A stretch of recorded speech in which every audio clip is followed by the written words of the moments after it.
शादी का दिन है। चारों तरफ खुशियां हैं और शोर शराबा हो रहा है।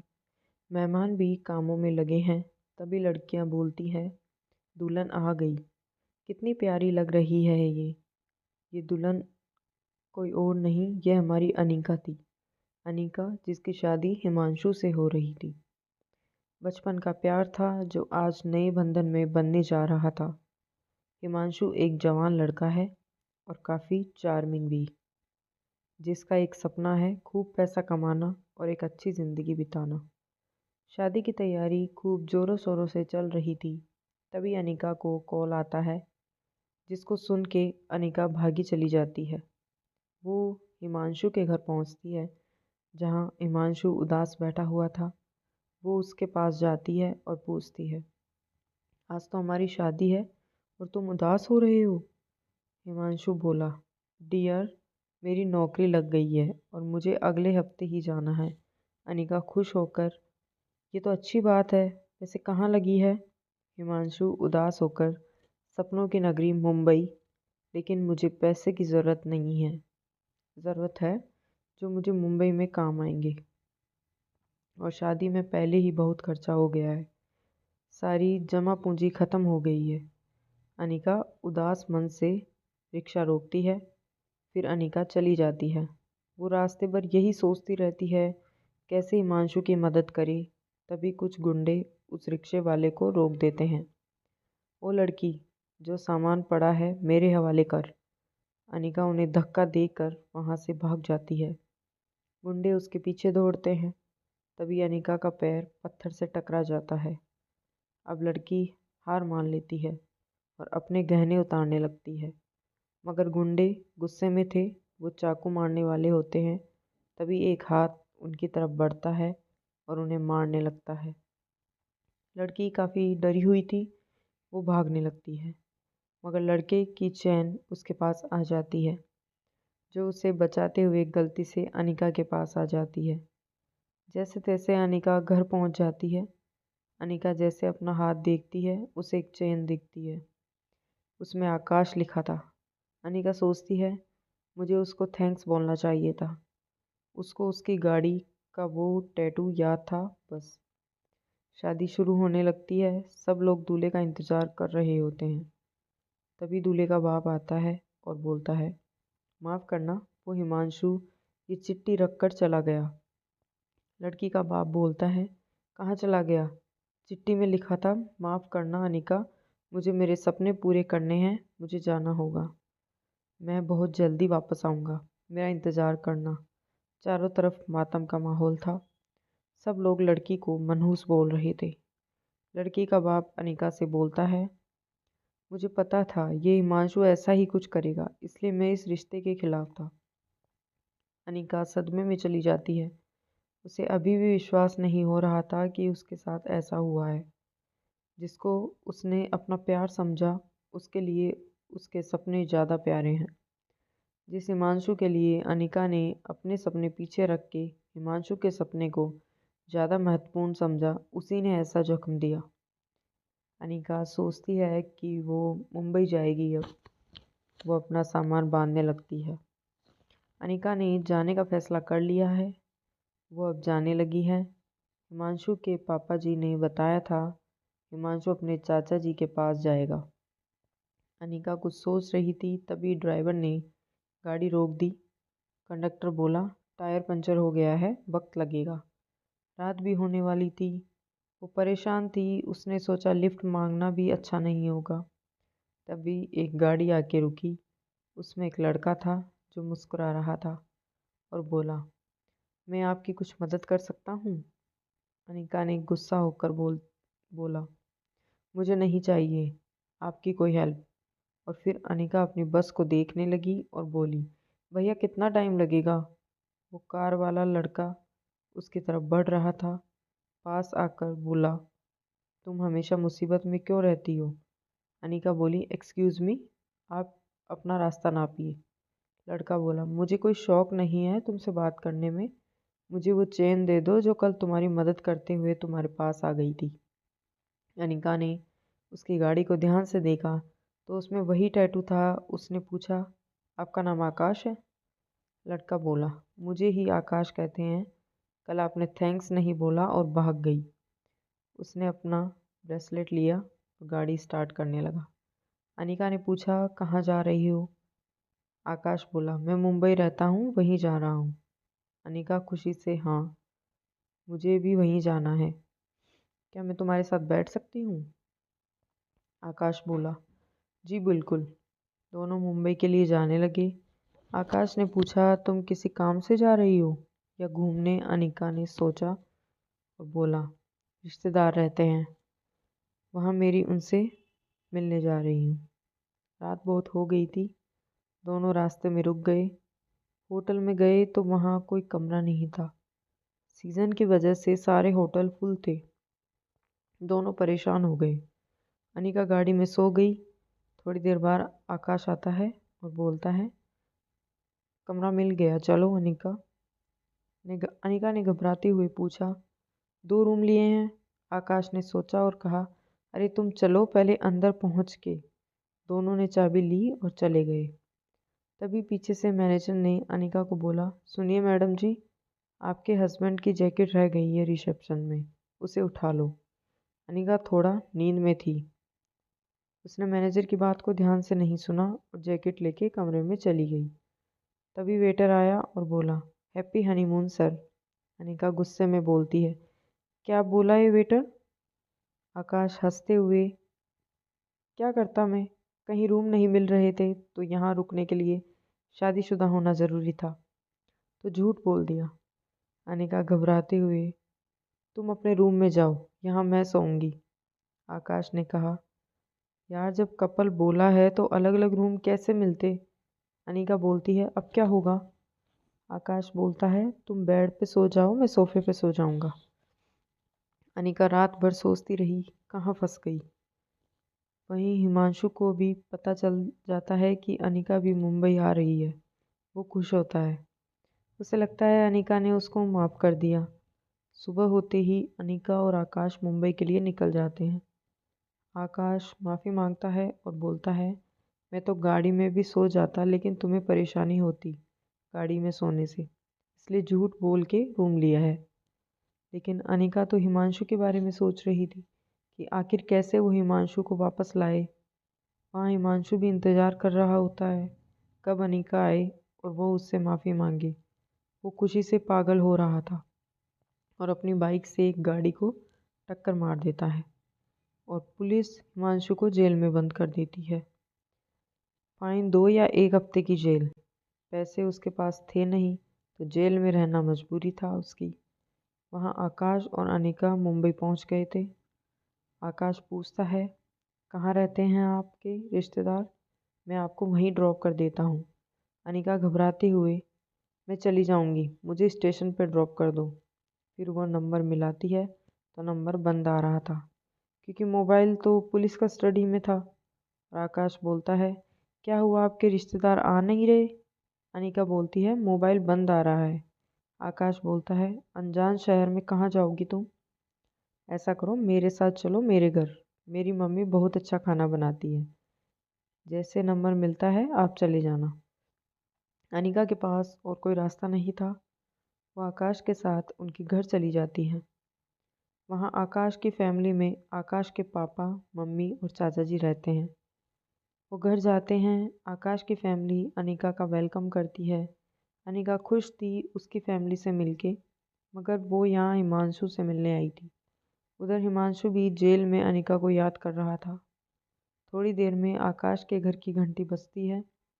आकाश की फ्रेंड आती है और वो अनिका को देख के पूछती है, ये कौन है? आकाश बोलता है, ये मेरी फ्रेंड है, अपने रिश्तेदार से मिलने आई है। इसके रिश्तेदार से कांटेक्ट नहीं हो पा रहा, प्लीज़ इसकी हेल्प कर दो। आकाश की फ्रेंड बोलती है, हाय मेरा नाम रिया है। अगले दिन अनिका फिर से नंबर मिलाती है मगर अभी भी वो नंबर बंद था। वो परेशान हो जाती है। उधर हिमांशु बाहर जाने का इंतज़ार कर रहा था। आकाश भी अनिका को पसंद करने लगा था और ये बात आकाश की आंखों में दिखती थी, जो रिया समझ गई थी। दिन गुजर रहे थे और अनिका की परेशानी भी बढ़ रही थी। हिमांशु भी जेल से बाहर आ गया था। उधर आकाश भी अपने दिल की बात बोलना चाहता था, मगर डरता था कहीं वो उसको घर छोड़ के चली न जाए। कुछ दिन बाद अनिका का बर्थडे आया। हिमांशु भी अपना नंबर चालू करके अनिका से बात करने लगा। अनिका ने उसको सब कुछ बता दिया और रोने लगी। हिमांशु ने बताया वो उसके बर्थडे से एक रात पहले 11 बजे पार्क में मिलेंगे। अनिका खुश हो गई थी, अब आखिरकार वो हिमांशु से मिल पाएगी। उधर आकाश को बर्थडे का पता चला तो वो खुश हो गया और उसने सोच लिया था कि आज कह दूंगा दिल की बात। वहाँ आकाश और हिमांशु एक ही दुकान से गिफ्ट खरीद रहे थे। आकाश को एक ड्रेस पसंद आया। उसने दुकानदार को बोला, इसे पैक कर दो। दुकानदार ने बताया, ये किसी और ने खरीद ली है, आप कुछ और देख लो। तभी हिमांशु आया और बोला, सॉरी ब्रदर, ये मेरी जान के लिए है, उसका बर्थडे है कल। आकाश ने खुश होकर बोला, कोई बात नहीं, मेरी दोस्त का बर्थडे भी कल है। और फिर दोनों चले गए। वहाँ पार्क में अनिका हिमांशु का इंतज़ार कर रही थी। आकाश ने दूर से देखा तो उसको पार्क में अनिका नजर आई। आकाश को याद आया कि आज उसके रिश्तेदार उससे मिलने आ रहे हैं। चलो मैं भी मिल लूँगा अनिका के रिश्तेदार से। सामने एक फूलों की दुकान थी, वहाँ एक सुंदर सा गुलाब था।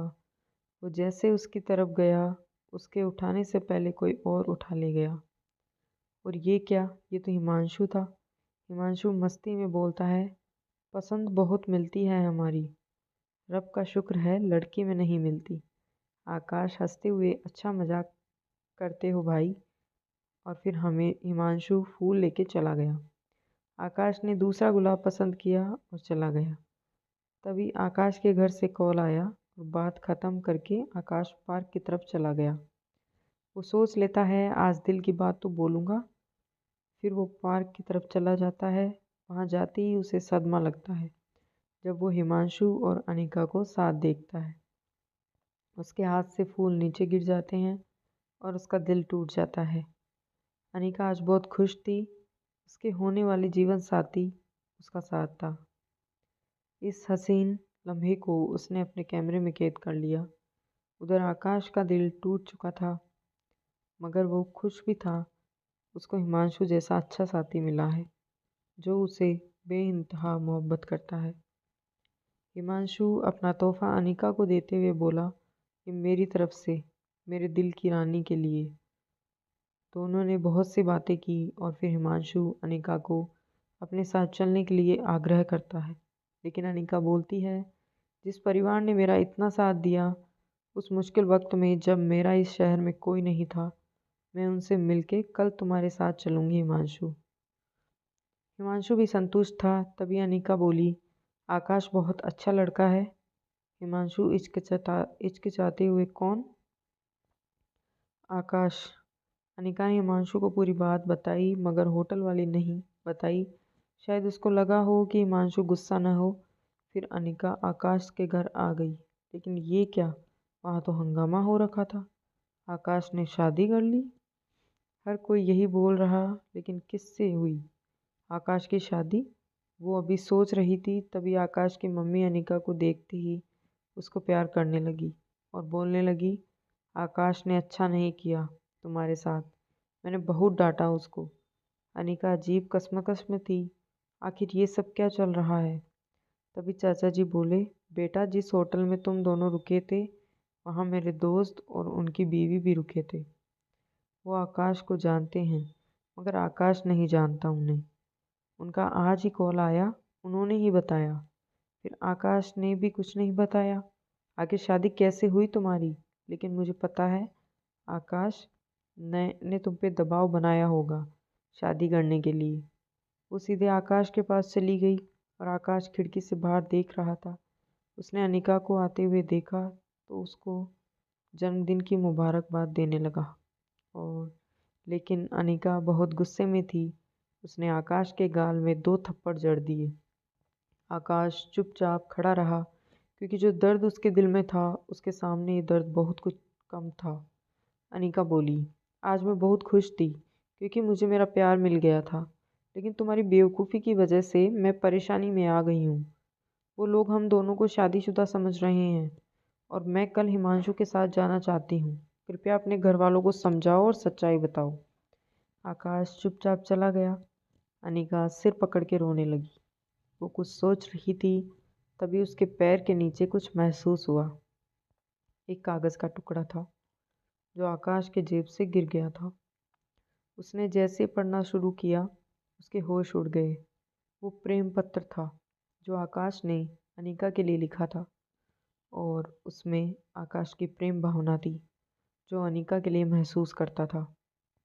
आकाश शर्मिंदा था जो उस दिन झूठ बोल के होटल ले गया, मगर वो मजबूर था क्योंकि अगर वो गाड़ी में सोती तो पुलिस वाले उसको पकड़ सकते थे और उसके चरित्र पर बात आ सकती थी। इसलिए उसने झूठ बोला। अनिका का गुस्सा अब शांत हो चुका था। वो भी समझ चुकी थी कि उस वक्त कुछ हालात ही ऐसी थी कि ऐसा करना स्वाभाविक था। उसे बुरा भी लग रहा था कि उसने सारा गुस्सा आकाश पे उतार दिया और थप्पड़ मारने पर भी शर्मिंदा महसूस हो रही थी। वह कुछ सोच रही थी, तभी कुछ चिल्लाने की आवाज़ आई। वो भागती हुई गई तो देखा आकाश की माताजी उसको मार रही थी और रो भी रही थी। अनिका को लगा सब कुछ गड़बड़ हो गई, मगर वो इसका जिम्मेदार खुद को भी मान रही थी। अगर हिमांशु को पता चलेगा तो ना जाने उसकी क्या प्रतिक्रिया होगी। आज आकाश मूर्ति बन खड़ा था। हर कोई उसको मार रहा था।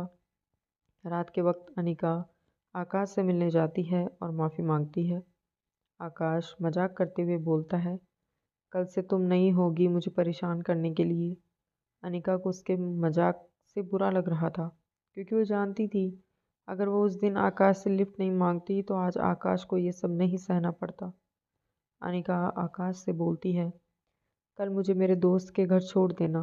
आकाश हामी भरता है। सुबह वो हिमांशु के घर चला जाता है अनिका को लेकर। हिमांशु आकाश को देखते ही बोल पड़ता है, अरे मित्र तुम यहाँ। अनिका हिचकिचाते हुए, तुम दोनों एक दूसरे को जानते हो? हिमांशु मस्ती के अंदाज में, हमारी पसंद मिलती है।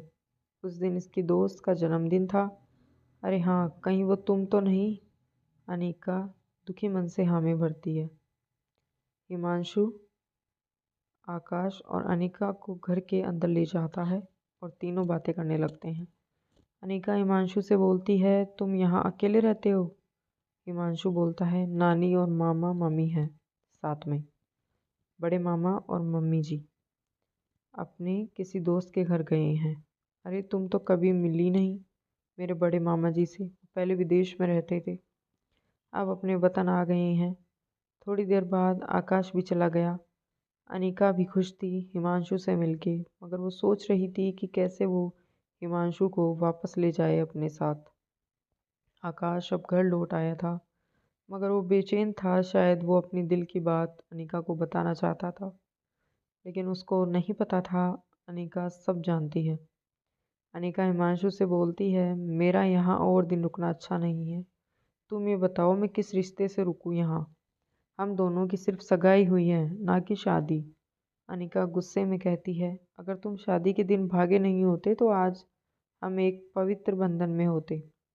हिमांशु बोलता है, ये सब मैं हम दोनों के लिए ही कर रहा हूँ। अनिका कुछ सोच के बोलती है, मुझे सिर्फ तुमसे प्यार है।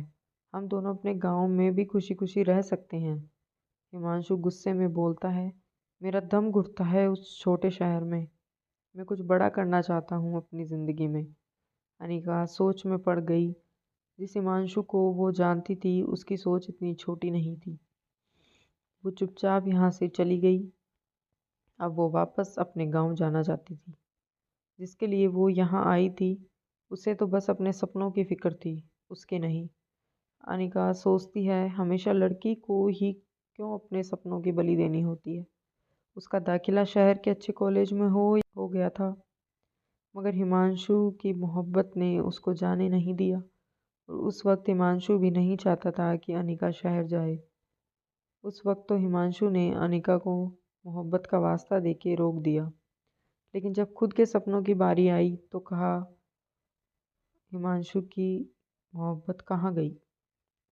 क्या लड़की की जिम्मेदारी होती है प्यार को संभाल के रखना, अपने प्यार के लिए बलिदान देना। वो कुछ सोच ही रही थी, तभी दरवाजे की घंटी बजी। हिमांशु की नानी जी ने दरवाज़ा खोला। सामने एक हष्ट-पुष्ट आदमी खड़े थे। शायद अनिका ने उन्हें कहीं देखा था, मगर याद नहीं आ रहा था कहाँ देखा है। हिमांशु खुशी से अपने मामा जी से लिपट गया और बोला, अंकल और आंटी कैसे हैं आप? हिमांशु ने अनिका की तरफ इशारा करते हुए बोला, मामा जी ये मेरी मंगेतर है अनिका, बचपन की दोस्त है मेरी। उसके मामा जी ने गुस्से में हिमांशु को देखा और बोला, ये तो शादीशुदा है, ये कैसे तेरी मंगेतर हुई?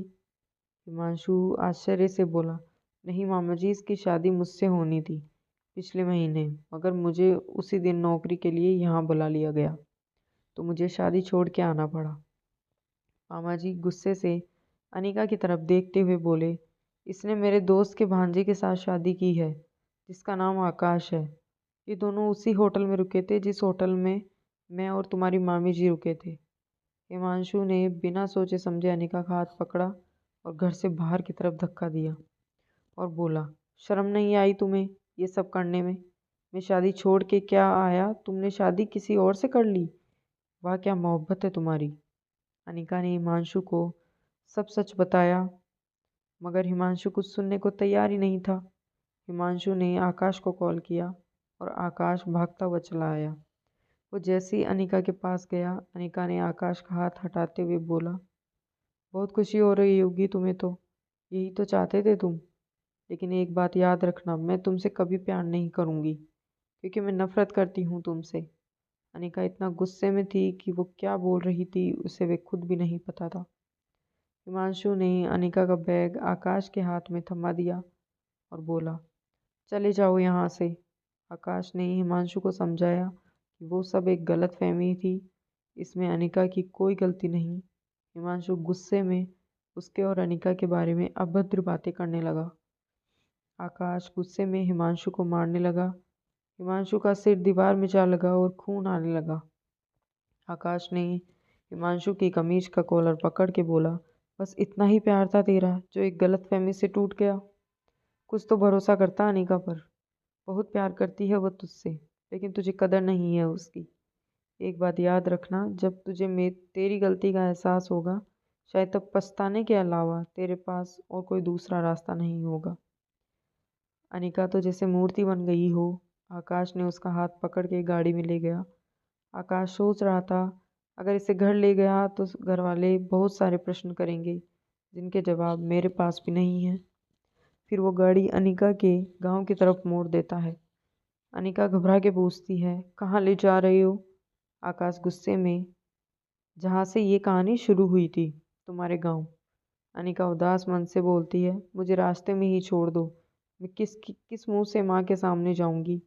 आकाश प्यार से अनिका की तरफ देखता है और बोलता है, सब कुछ अच्छा होगा, बस तुम उस खुदा पर भरोसा रखो। तभी अनिका देखती है गाड़ी की सीट में कुछ खून पड़ा हुआ है। फिर उसकी नज़र आकाश की हाथ पे जाती है। वो आकाश को बोलती है, कहीं मरहम पट्टी करवाओ, वरना ये आगे चलकर दिक्कत कर देगा। आकाश हंसते हुए, ये मेरी सजा है, आज मेरी वजह से तुम ऐसी हालत में हो। अनिका आकाश को बताती है, वैसे एक बात साफ हो गई है, हिमांशु को कितना भरोसा है मेरे ऊपर, और उसमें तुम्हारी कोई गलती नहीं। आकाश चकित होकर बोला, मेरी गलती नहीं है। अनिका हंसते हुए, थोड़ी गलती तो है। अब आकाश ने मरहम पट्टी करवा ली थी। अनिका ने आकाश से पूछा, तुम्हारे कौन रहते हैं मेरे गांव में? आकाश खुशी से बोला, मेरा अपना घर है वहाँ। थोड़ी देर बाद अनिका अपने घर पहुँच गई और आकाश भी अपने घर की तरफ चलने लगा। आकाश सोच रहा था, अगर वो हिमांशु की जगह होता तो उसकी क्या प्रतिक्रिया होती। अनिका भी परेशान थी हिमांशु की ऐसी प्रतिक्रिया से। उधर हिमांशु भी अपने मामा जी की बात को सच समझ रहा था। हमारा समाज कुछ मामलों में खोखला है। अगर एक लड़का और लड़की साथ में कहीं खड़े होते हैं या कहीं बैठते हैं तो समाज लड़की के चरित्र पे उंगली क्यों उठाता है? लड़की के चरित्र को हमेशा अच्छा माना जाता है। चरित्र सबका अलग अलग होता है। हमें जज करने से पहले दोनों पक्षों को समझना ज़रूरी होता है।